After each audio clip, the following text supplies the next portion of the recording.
I'd like to begin by mapping my work into the history of cartography. So I'll start with Matthew Edney's survey of the field in a special issue of Imago Mundi in 2014. Others had taken stock of the field, but Edney was the first since the meteoric rise of geographic information systems, or GIS.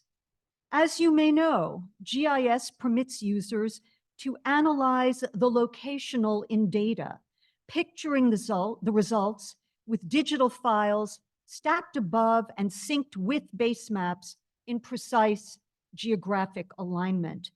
The seamless overlay of data from disparate sources. Whoops. Oh, we're not working here.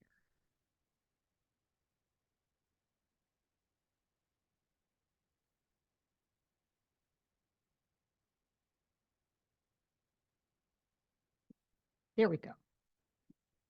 That's the image you were supposed to be looking at. The seamless overlay of data from disparate sources, often collected at different scales for vastly different purposes, the ability to pan around, zoom in and out, show changes and patterns over time, all contribute to the efficacy of GIS. You're probably familiar with some of these features from wayfinding apps, which are a kind of GIS. But I'm thinking of platforms that permit trained users to add to the database as well as query it, with endless possibilities for enhanced decision-making, given that everything has a geospatial component. In his survey, Edney noted the revolution GIS had affected in the production and circulation of maps, which were suddenly divorced from print. And he argued that this distanced map makers from map historians. Before GIS, cartographers had promoted the study of historical maps as part of the history of their own profession. Along with map collectors, such as yourselves, dealers, and librarians, they focused on media and materials, mostly print, types of map projection, overall map design, and geographic content. But once they embraced screen culture, in Edney's words, they largely abandoned map history.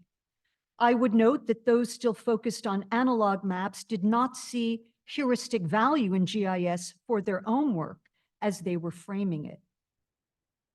Concurrent with this digital divide, a new kind of map history emerged from the Marxian and Foucault-inspired work of J.B. Harley and Dennis Cosgrove in the 1980s and 90s.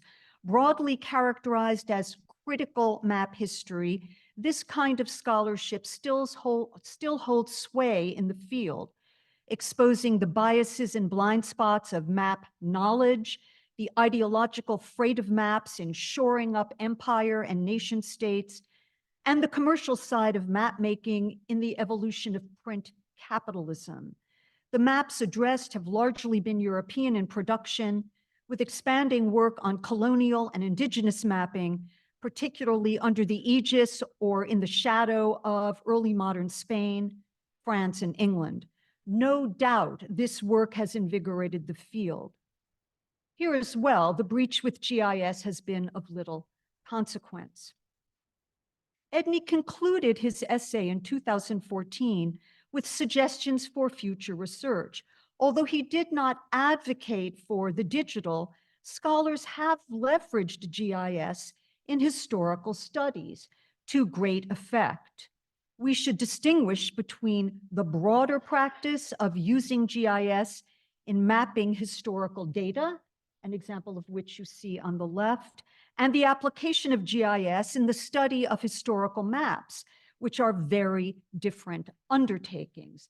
And here I just want to blow this up. I believe that, in fact, I was here when you had the principal investigator for this project speak to the Map Society last year. So this is an example of mapping data, right? And here is some of my initial work, my humble initial foray into GIS on my own to map, to use GIS in the study or interrogation of historical maps, starting with georeferencing. And here you can see you can change the base maps. You can also move towards greater transparency of the historical map.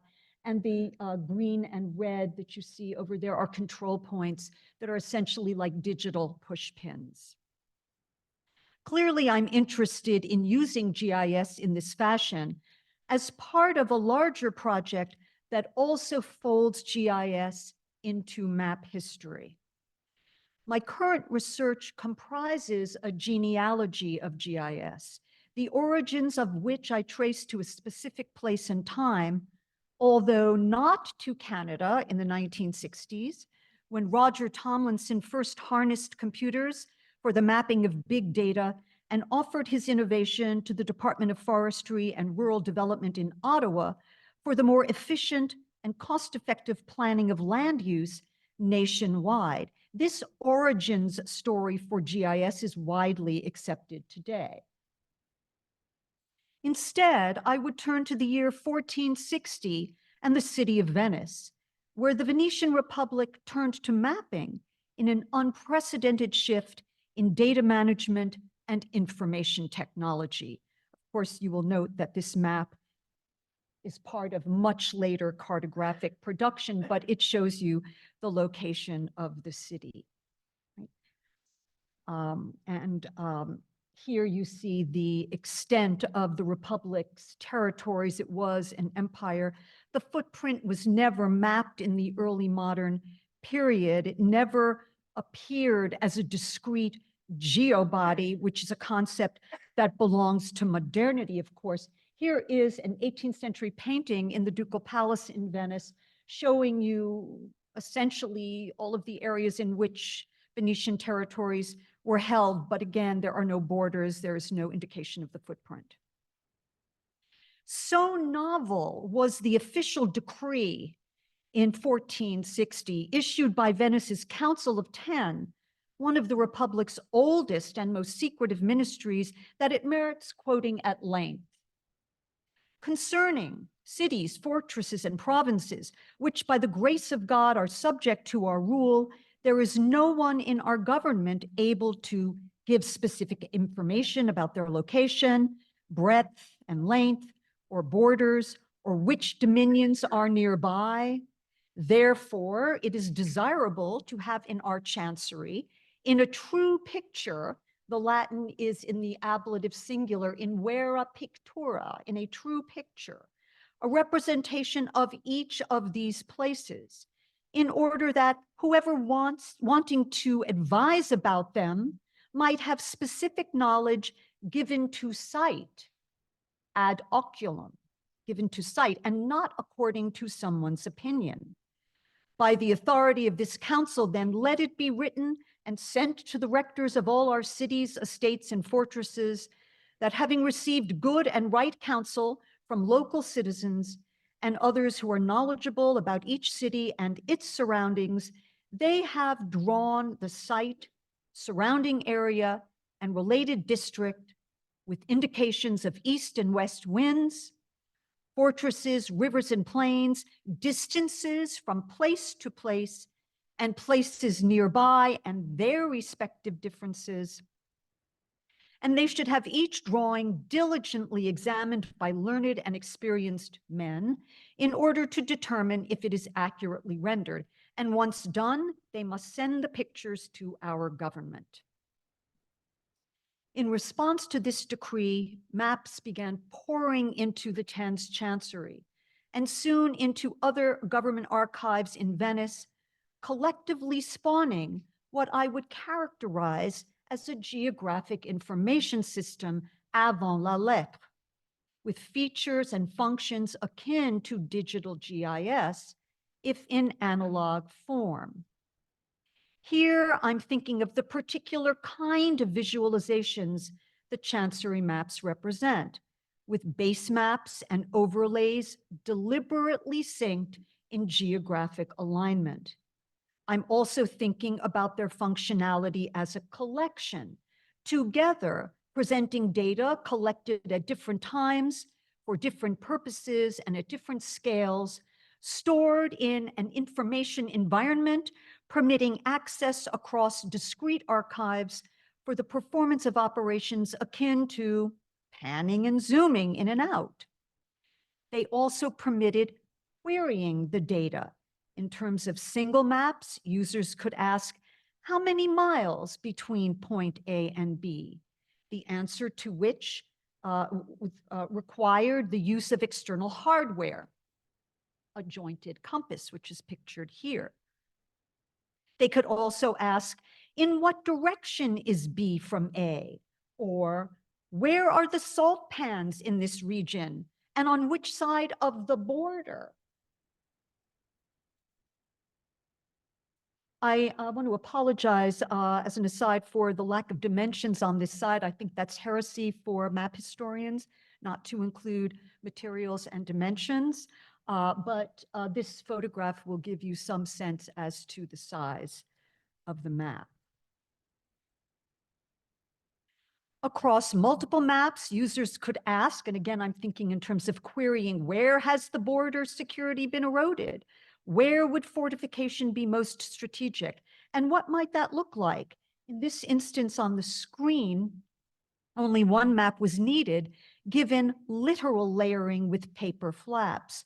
My apologies again for the lack of dimensions here, but that 13-inch MacBook Pro is useful for scale. Here are some details of one of the flaps on this map. Developing this argument about analog GIS would require time, which is limited tonight.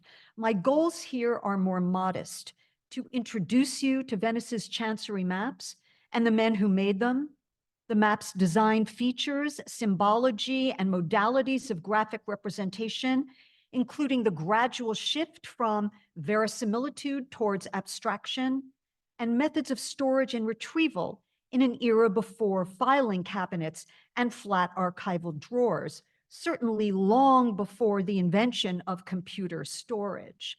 And I will try throughout the paper to allude whenever possible to the functionality of the collections as a GIS. Before anything else, we should take a closer look at the 1460 decree. Scholars who work, you may know, have referenced it in passing. P.D.A. Harvey in 1980 in the History of Topographical Maps with no footnote. And John Marino in 1992 in a Newbery publication titled Monarchs, Ministers, and Maps. Here, Marino footnotes Harvey. And more recently, Emanuele Casti in the monumental series, The History of Cartography, in volume 3, published in 2007. I do not have a visual for that, but you all know, I think, that multi-volume History of Cartography. Harvey and Marino's knowledge of early modern Venetian archives was impressionistic. In many respects, to be honest, so is mine. There are thousands of drawings still extant from Venetian chanceries, and it's impossible for one person to study them all. I would say that I have been systematic in my approach, doing a thorough dive into a selection of the map collections rather than skimming the surface. And of course, in this comparison, I want to acknowledge that we're looking at generational differences in terms of protocols for scholarship. In any case, Casti alone provided an archival citation for the decree, which is extremely important for people who want to follow, right, the paper trail and get back into the archives themselves. She also provided a few passages in translation. Neither she nor the others produced a transcription of the Latin text. My sense is that they relied on published 19th century transcriptions, like the one in Giambattista Lorenzi's source book on the building and decorations of the Ducal Palace in Venice, which was the Republic's hub for centralized governance. In case you're wondering, for Lorenzi, the decree's relevance was tied to the location of the Tan's chancery, hidden on the second piano nobile of the Ducal Palace in a warren of small mezzanine offices accessed through this secret door, which is right here, right, in the Tan's audience hall, embedded in that rounded back wall. Here's a plan of that floor, the second piano nobile of the Ducal Palace. It would have, the room is right here with the, sorry, this, can you see the laser? I'm not sure it's quite good, but, and the hall, the public hall of the Council of 10 was right here. And also I have a 19th century drawing. It may not show up very well, but what's quite good about this, it shows you the room, the public audience hall of the Council of 10. And here you can see quite readily that hidden doorway that leads to a passageway into, here's the chancery in the back. And it's got, the ceiling is much lower than here because it's part of a series of mezzanines. Okay.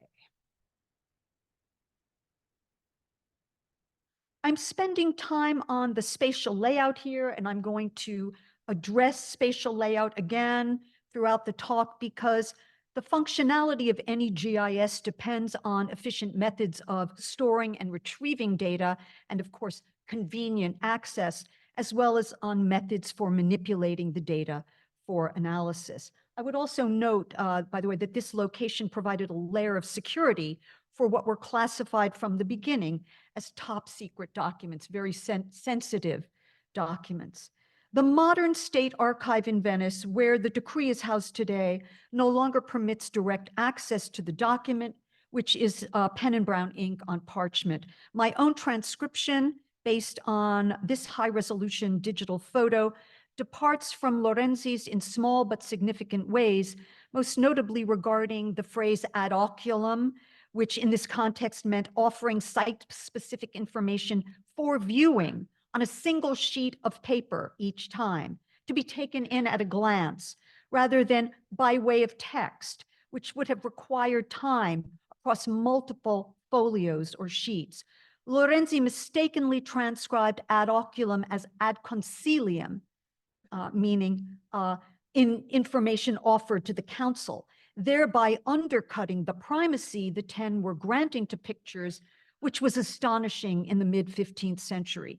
Indeed, for most states, text remained the preferred modality for recording geospatial information, combining list and itinerary with descriptive narrative. Today, no one would doubt the efficacy of maps in representing things geospatial, but the 10's reasoning was that authenticated information in display-based formats would obviate ambiguities about place, providing officials in the metropole with objective knowledge on which to base decisions about sites far away.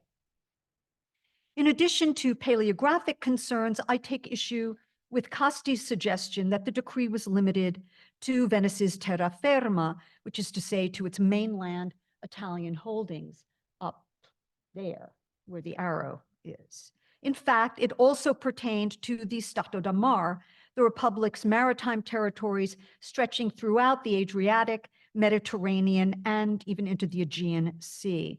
This distinction is significant.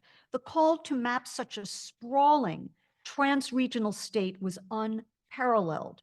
Map collections in China, Spain, England, France, the Netherlands, whether produced by government or commercial entities, either came later or did not have the same comprehensive coverage, accuracy, logistical organization regarding storage and access, or functionality.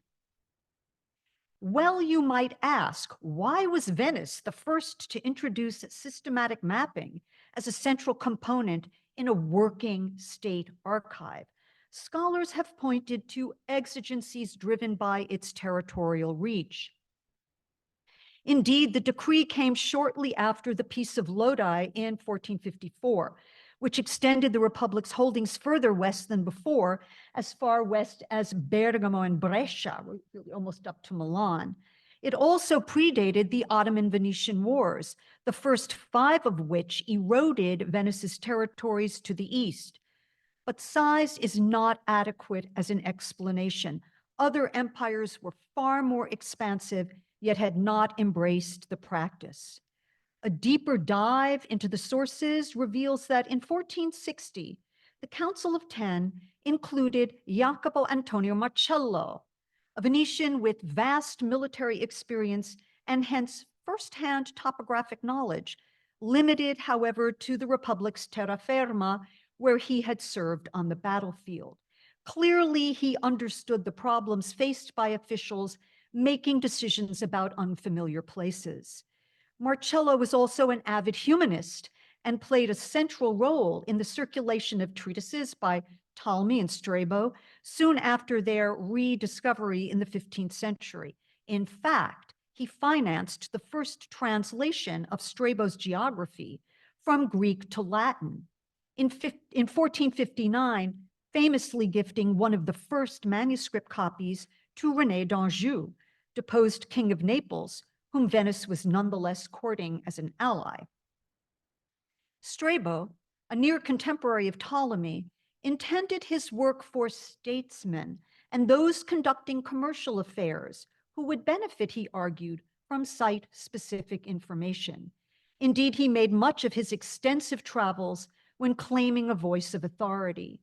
In addition to positional data, a hallmark of Ptolemy's later treatise on geography, he shared first and credible secondhand observations about place while commenting on the economic and geopolitical opportunities afforded by resources around the world, from waterways and harbors facilitating trade to mountains providing natural boundaries.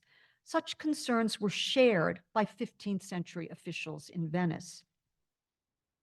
Before Marcello's intervention, Strabo's geography was only available in Greek, which limited its readership even among humanists. The first edition to appear in print in 1469 was Marcello's Latin translation. The first print edition of Ptolemy, also in Latin, appeared 6 years later in 1475, and vernacular translations came after that. The point is that in 1460, Marcello belonged to a relatively exclusive group of Strabo and Ptolemy readers, and his erudition in this regard surely informed the Ten's insistence on the mapping of accurate data, both quantitative and qualitative, newly gathered by men in the field, informed by local knowledge. Fun fact: the inventors of magnetic drum memory started out working for the US Navy on code breaking during World War II. And Marcello, one of the masterminds, as I've just shown, behind that new, radically more efficient system for storing geospatial data in Venice, was also deeply interested in encoding. You may have noticed at the bottom of his profile portrait, in a manuscript he commissioned as a diplomatic gift in 1453, Marcello had the artist add an encrypted inscription. If you're interested, this is what it says. For me, what's interesting are the possible connections between encryption and mapping as mandated in Venice, but that is the topic of another paper. The fortunes of the Ten's picture archive are unknown. Today, approximately 2,000 drawings are in a miscellanea collection in the State Archive in Venice, the modern State Archive, where the Republic's documents ended up in the 19th century after their declassification and initial dispersal in the wake of Napoleon's conquest of Venice in 1797 and the dissolution of the Venetian Empire. These miscellaneous maps, orphaned, we might say, insofar as they cannot be associated with other documents or particular events, date mostly to the 16th century forward. Some may well have migrated from the Ten's chancery. In any case, early examples from this group, such as these here, are representative of the kind of drawings the Ten called true pictures, and are helpful when unpacking the meaning of that term, which was laden. As an aside, before I get into unpacking true pictures, I do just want to point out the iterative nature of some of these maps, which you can see are mapping the same areas over and over again, sometimes to the same scale, sometimes to different scale. In this age of print, it's striking to me that the state did not invest in printed base maps over which timely new data could have been added by hand, but that never happened. These maps were all handmade, some with evidence of squaring for copying. I don't know that I mentioned it when I showed this map, but it is squared for copying. And others with grooves on the reverse,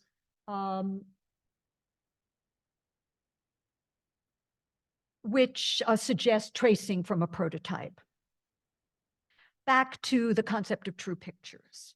And by the way, that's also part of the argument around GIS. The functionality of the collection is GIS. But now I do want to turn to this concept of true pictures. On the one hand, humanists like Marcello held that the structure of the universe was essentially mathematical and only intelligible with the application of geometry. This maxim was also found in medieval scholasticism, with figures like Roger Bacon admonishing painters to master geometry in order to better illustrate the works of God. Hence, as you see here, late medieval images of God as geometer. For future reference, I would note that God here is looking down on what he creates, using the compass for measure, similar to Euclid in Raphael's early 16th century school of Athens, looking down to draw geometric figures on a board. Of course, with Raphael, I'm getting ahead of myself chronologically, but it's worth pointing out at this juncture that linear measure, the distance between two given points or objects, which is what the 10 called for, among other things, belongs to the province of geometry. It's worth stating the painfully obvious. On the other hand, the term true pictures surely evoked the related Renaissance concept of verisimilitude from the Italian phrase simile al vero, that is to say, similar to the true, thus truth-like or verisimilar.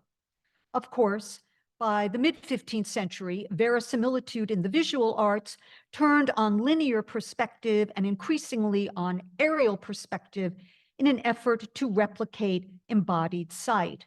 Thus, in history painting and soon in landscape painting, and these of course incorporate a bit of both, artists presented scenes as if from a fixed, grounded point of view or close to the ground, with near, where things appear larger, far, where they seem smaller, partial obstructions to sight, and the loss of local color with difference, as occur in embodied perception of the phenomenal world. You can see from this comparison that true pictures shared certain features with painting, for example, exploiting color to suggest natural elements of topography, and hatching, borrowed perhaps more from print culture, though, than painting, to suggest relief. And here I think you get a really good view of that kind of hatching. These similarities notwithstanding, the maps were sui generis. Their brief was to combine likeness, also called qualities of place, with quantitative data, specifically linear measure for distance, scaled in relation to what was on the ground. Imaging these metrics without distortions was essential to permit users to make the necessary calculations with a compass and the straight-edged scale bar on the map. And this required a vertical, unimpeded view looking down. From that kind of God's eye perspective, there is no near and far. Everything is drawn to uniform size, and which was not true in medieval mapping. Think of Mappae Mundi, and color for the terrain remained constant throughout. Rather than replicating vision, these pictures had to show more than the eye could see from any single vantage point, and more than it could calculate without the aid of instruments. I know it's tempting to think of these drawings in terms of choreography. Why not? Ptolemy's category for regional mapping, but their metrics categorically excluded them because chorography concerned quality of place to the exclusion of quantity or measure, as Ptolemy unequivocally stated in Book 1 of his Geography. It's true that in the same passage, he associated chorography with painting, unlike geography, which he held to be a separate practice dependent on math. So in this regard, were true pictures closer to geography? Not exactly. Using XY coordinates, latitude and longitude, to calculate relative position gives the user angular measure in degrees, projecting from a curved surface to the plane, not linear measure in feet or miles. And even though early modern makers gave users the means to calculate both angular measure and linear distance in regional maps, again, I'm just giving you an example from Ortelius, the map scale is so small, the smaller the scale, the more area covered. It's so small in map scale that linear measure is at best grossly approximate when it comes to the kinds of distances that were of interest to government officials who in Venice engaged in the micromanaging of empire from their distant metropole. Everything got decided in the metropole. What's clear, I hope, is that true pictures were painting, chorography, and geography adjacent while departing from these practices in salient ways. Marcello was surely cognizant of these distinctions and thus keenly aware that he and the Ten were asking for something novel, something new. Shortly after the Ten's decree, other Venetian ministries began commissioning maps, which is surely a testament to the perceived efficacy of these new devices in governance. Rather than going into one central archive, these maps, as I mentioned earlier, were stored in chanceries belonging to the separate ministries, all of them housed, or almost all of them, for our purposes, all of them housed in the Ducal Palace, that information environment. Those officials who came to rely most heavily on maps included the long-standing group known as Giudici Piovego, overseeing the Republic's transportation infrastructure, the Provveditori ai Boschi, directors of forest resources, which were jealously guarded, given Venice's reliance on wood for its naval fleet, for the breakwaters protecting it from the sea, and for the very foundations on which the city was built.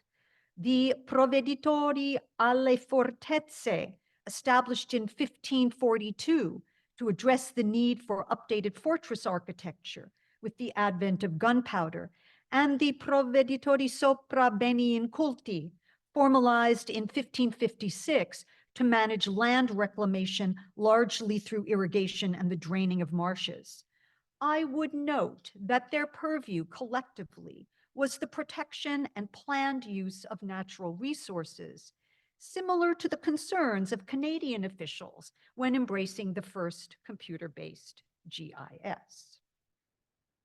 From recent scholarship, we know a good deal about the finding tools, inventories, indexes, and the like, developed in early modern Venice to mitigate the chaos of sheer volume regarding paper in these chanceries, and to assist in some kind of organized storage that would also make retrieval easier for repeated consultation. I myself am interested in the spatial dimensions and physical conditions of storage, as well as patterns of use, the study of which is complicated by 19th century reconfigurations of those mezzanine offices behind the reception areas and public halls in the Ducal Palace. What we can say with certainty is that the offices and their chanceries were small, with low ceilings, and bursting with paper, which hemorrhaged at some point into hallways and garrets. This is famously illustrated by a passage in the 18th century memoir of Casanova, held for a time in the palace's attic prison, where he amused himself daily with criminal records piled outside his cell.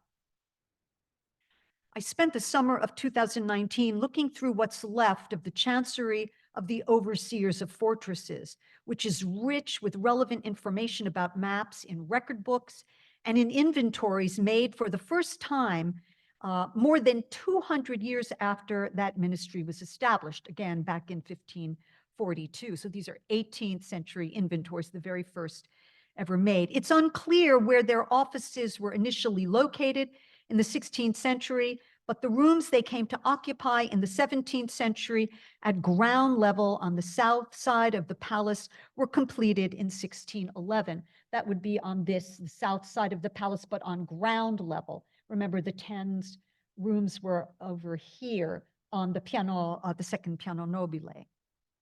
I don't have a ground plan. I'm sorry for the ground floor. Payments reveal salaries for part-time curators of the maps. I found that absolutely fascinating. No, didn't know that, which included drawings and modelli or models, three-dimensional works ranging from miniature fortresses built of wood to polychrome stucco maps in relief. There were also payments for large cupboards called armadio, for storing the collection. Everything that could fit was stored in these cupboards, which had locks. The drawings were rolled in bundles and placed on the shelves. Those too large, even when rolled, were hung on the wall, while the oversized models were stored on top of the armadi. By the 17th century, the fortress overseers were already lamenting the condition of their collection, which was in gross disarray, as they describe it. The 18th century inventories, and here you're seeing the first page of one of them, comprised the first systematic assessment of what the fortress office officials had accumulated. The inventories list the number of maps by medium, drawings versus models. You can see that they're mentioning these even on the front page. And the regions represented, and they also summarized what these maps represented, quote, for the greater ease of use in the future, end quote. So these were working archives, right? Many of the holdings were so tattered that they were glossed in the inventories as inutili. They're not useful anymore, probably as much a function of neglect as wear and tear from use. Many of the modelli were in pieces, but some of the relief maps were well enough preserved to permit identification. The city of Bergamo with nearby mountains at the westernmost edge of the terraferma. There was also a relief map of Famagusta and its port at Cyprus's eastern edge from before the Venetian loss, right, of Crete, and many places in between. The relief maps today in the Naval Museum in Venice, like this one of the city of Zadar, which is present-day Zadar on the coast of Croatia, but at the time it was the capital of Venetian Dalmatia, show us what those modelli would have looked like, polychrome, right? Although all of those that remain at the Naval Museum are heavily restored. They're so much fun. I just want to show you a couple of other views. They're really interesting. And again, heavily restored. Here are some details. Right. This wall-mounted map was part of a collection always kept at the Arsenal, which is where the Naval Museum is now in what was part of the Arsenal. The Arsenal was a kind of early military industrial complex where factory-like labor practices ensured the upkeep and steady production of Venice's naval fleet. It was the most guarded space next to the Ducal Palace, or perhaps even more, because it was full of state secrets. And among its most guarded secrets were these maps. In addition to the maps made for Venice's centralized ministries, including the fortress overseers and the rest, many more were commissioned by officials stationed in the territories who sent them to the metropole. These were paper maps, of course, who sent them to the metropole, addressed to the Senate or to the Doge and his counselors with dispatches about timely issues that were site-specific, from deteriorating infrastructure to wartime preparations.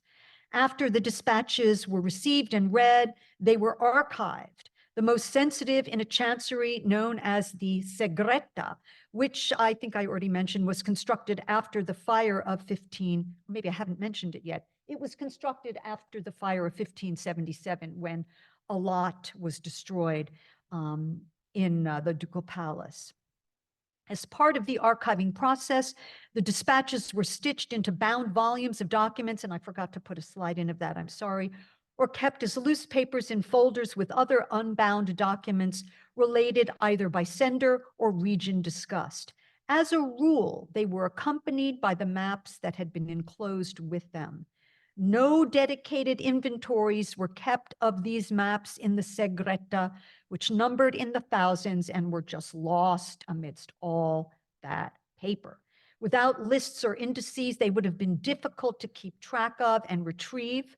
Essential in this regard was personal oversight by chancery staff with firsthand knowledge of the materials. And many of these staff were employed for 50 plus years. They were there their entire lives. And they were keepers of secrets, right? For all of these maps, consultation was supposed to be restricted, but was not always monitored. In fact, consultation was not always on the premises, not always in a skiff, as it were. The drawings, highly portable, were sometimes sent back to the territories for officials on site to use in things from restoring infrastructure to ruling in local jurisdictional or geopolitical border disputes. Some users took them home for extended periods of time. This made them vulnerable to prying eyes and to greater wear and tear. Somehow, though, their classified status was largely protected. To my knowledge, only 3 have been identified recently in private hands, which may be of interest to those of you who are map collectors or dealers. A 16th century pen and ink drawing of the coast of Venetian Dalmatia, which I published in Mapline a number of years ago. The Italian state quickly acquired this map in 1994 as soon as it appeared on the market. And these 2 exceptionally large, small-scale drawings, these are drawings, check out the dimensions, exceptionally large, small-scale drawings of part of Venice's mainland territories from a series which I will have more to say about in a moment. It took a small army of men to produce all these maps that were sent to Venice from across the empire. Early on, through the mid-1500s, officials hired surveyors for the job, men already trained to measure property and present the data in graphic renderings for legal arbitration. Called agrimensori or periti when operating in the private sector, they appeared in government records as architects and architetti and increasingly as engineers, ingegneri. In the late 16th and 17th centuries, men with a broader range of skills began petitioning to serve Venice in this capacity. I saw a few notations of some who had invented things like scuba, like a sort of prototype for scuba diving. Like really interesting inventions that these guys were responsible for. And so they wanted to participate in this map making. And so when they petitioned the state, they submitted drawings and sometimes modelli to demonstrate their dexterity with the pen, as well as their skill in handling the equipment necessary for field work, including compass with lodestone. There was no division of labor. Those conducting the surveys were also expected to produce the maps. Before they were selected, oh, sorry, I already mentioned that. By the 18th century, most of these map makers were graduates of Venice's military college in Verona, which was part of the Venetian mainland, where they studied a formalized curriculum that included many classes in drawing, as well as hydrostatics and other kinds of applied mechanics. This marked the birth of Venice's Army Corps of Engineers. It's a fascinating story, but that is also for another paper. In addition to receiving a salary or payment per job, these engineers were also reimbursed for transport by boat, horse, and or carriage to locations near and far for the collection of data. There were no general rules regarding the size of their finished products, although sometimes there were stipulations, which I will discuss shortly. The maps ranged from single sheets that were easily handheld to multiple sheets that needed to be assembled on a table or glued to a canvas again and hung from a rod on the wall. I'm going to try to move through this fairly quickly. I've already alluded to the basic design features of Venice's chancery maps when unpacking true pictures, uniform scale and color in that unimpeded God's eye view to avoid distortions for linear measure, which in turn determined the deliberate placement of cities, towns, and infrastructural elements like bridges and mills for accurate alignment. Then, of course, overlays of toponyms also placed with care, and increasingly polygons and border lines all nested in a plane or flat register above the terrain. Directional indicators, as you see here, were in other overlays you would have to imagine because they were often represented in perspective. Stacking or nesting of overlays became more complex as time went by. Key topographic features were soon linked by number or letters to explanatory texts in cartouches or in unframed lists over blanks on the paper. These additions rendered the maps intelligible without recourse to other documents and without obstructing the featured views. By the way, this one was sent from the territories to the metropole in a dispatch, and you can see that it's bound in a field with its dispatch. As already mentioned, in the 17th century, some maps included paper flaps for a more dynamic interface. Here you, yes, and here I'm just showing you that it was folded and just slipped loosely into a volume with other documents. You just can imagine how many maps disappeared because of this system of storage. Even prior to such literal layering, the virtual overlays with precise alignment made user experience more interactive. A radical departure from classical and medieval cartography, these maps required a new literacy for what I would call the synchronized reading of superimposed data files. And of course, they also required hardware, the compass, to determine distance. Abstractions increased through the 17th century, gradually distancing the maps from verisimilitude. Central in this shift were the short parallel strokes or hachures introduced to suggest the shape and slope of terrain, as you see here on the right, which were the antecedents of contour lines in modern topographic maps employed to indicate increased elevation at measured intervals. They anticipate a kind of mapping fully developed only in the 16th century, in the 20th century, but I think they are an important part of that history. And I'm sorry, this map doesn't show the same area, but it is a contour map of Italy. I want to conclude tonight with this extraordinary map, the product of a commission from Venetian officials for which extensive documentation survives. The map was part of a commission first issued in 1578, which went through several iterations before completion in 1594. The initial contract was for a regional map, interestingly referred to as a chorography, interesting, file that away, based on, and it was supposed to be based on extensive new surveying. It was to depict tutto lo stato da terra, all of Venice's mainland holdings. The medium stipulated was, as always, drawing, right? But the work was to be monumental, 34 feet high by 13 feet high by 35 feet wide. And it was meant for the Hall of the Senate, as you see here. The commission was given to the premier map maker of the age in the sphere of Venice. His name was Cristoforo Sorte, who would have produced it across multiple sheets of paper mounted on cloth. By 1585, and by the way, he was well into his 70s, Sorte had completed the fieldwork through arduous travel. This is Alpine territory, hauling unwieldy instruments for sighting and measuring, along with paper, pen, and ink. That was for taking notes. He didn't make that monumental map in the field. Here, though, I do want to underscore his movement through the terrain, which was the very condition of surveying and mapping before flight, and which is elided in the finished product with its God's eye view.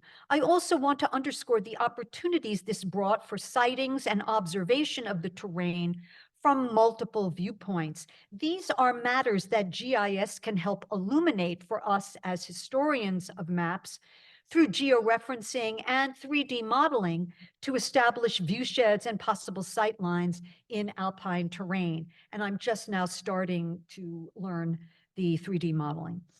Once the fieldwork was done, Sorte was delayed in producing the map. We're not sure why, but at that point, officials decided to reduce the size and add 5 complementary maps identical to the first in dimensions, but larger in map scale, each, as it were, zooming in to part of the general view to magnify its details.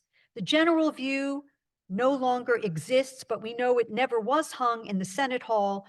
A more secure location for all 6 was quickly deemed necessary, given their sensitive information. The 5 that survive, and I'm only showing you 3 here, were completed between 1586 and 1594. The intention was to keep them rolled up under lock and key in a cupboard designed for that purpose in the segreta, right, which I've already mentioned.